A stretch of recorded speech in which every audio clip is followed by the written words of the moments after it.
یہی اعتراض، پوری توجہ چاہ رہا ہوں، مدینہ منورہ میں میرے مولا امام حسن مجتبی علیہ الصلوۃ والسلام، اللہم صلی علی محمد و آل محمد،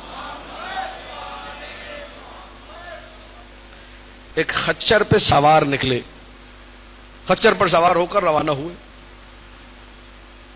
بہترین فاخر لباس ہے، خچر اس وقت کی بہترین سواری، خچر میں دونوں خصوصیات ہوتی ہیں، گدھے کی طرح بوجھ بھی اٹھاتا ہے اور گھوڑے کی مانند سواری بھی کرتا ہے، اور ایک خصوصیت جو دونوں میں شاید کم ہے یا بالکل نہیں ہے، یہ پہاڑ پر بھی آسانی سے چڑھ جاتا ہے، بلندیوں پر چڑھ جاتا ہے، تو مہنگی سواری تھی خچر۔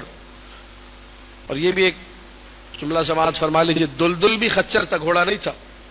اب آج لوگوں کے عقیدے ماشاءاللہ ایسے ہو گئے کہ اگر آپ دلدل کو خچر کہتے ہیں مقصر مولوی یا نہیں ہے بھائی، دلدل گھوڑا نہیں تھا، خچر تھا، لیکن امیر المؤمنین کا خچر تھا۔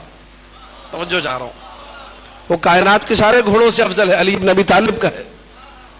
توجہ ہے نہیں، روایات میں اصول کافی موجود ہے کہ دلدل خچر تھا۔ بہرحال مولا اب دلدل تھا یا کوئی بھی سواری تھی، خچر پہ سوار ہو کے نکلے، بہترین لباس، پورا مدینہ جس کے دسترخوان پہ کھانا کھاتا ہو۔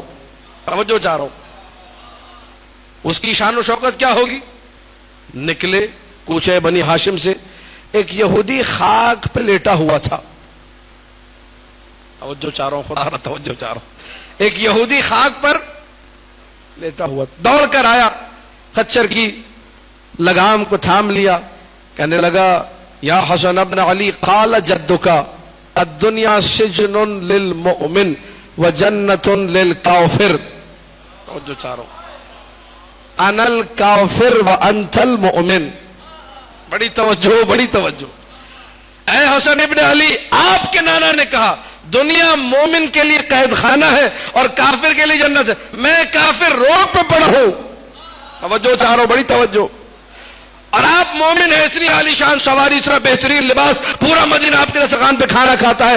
ادھر اس نے اعتراض کیا، خدا را معرفت نفس رکھو، اپنے آپ کو پہچانو، تم یہاں کے لیے نہیں وہاں کے لیے بنے ہو، تم آج کے لیے نہیں کل کے لیے بنے ہو۔ مولا نے جواب دیا مسکرا کر، کہا کہ اے یہودی، میرے جد نے سچ کہا ہے، اگر تو دیکھ لے میں وہاں کن جنتوں کا مالک ہوں، کن جوانان جنت کا سردار ہوں، تو فوراً کہے گا اے حسن ابن علی، آپ یہاں قید میں ہیں، اور اگر تجھے دکھائی دے تجھے وہاں کسی جہنم میں پھینکا جائے گا تو اس کو جنت سمجھے گا۔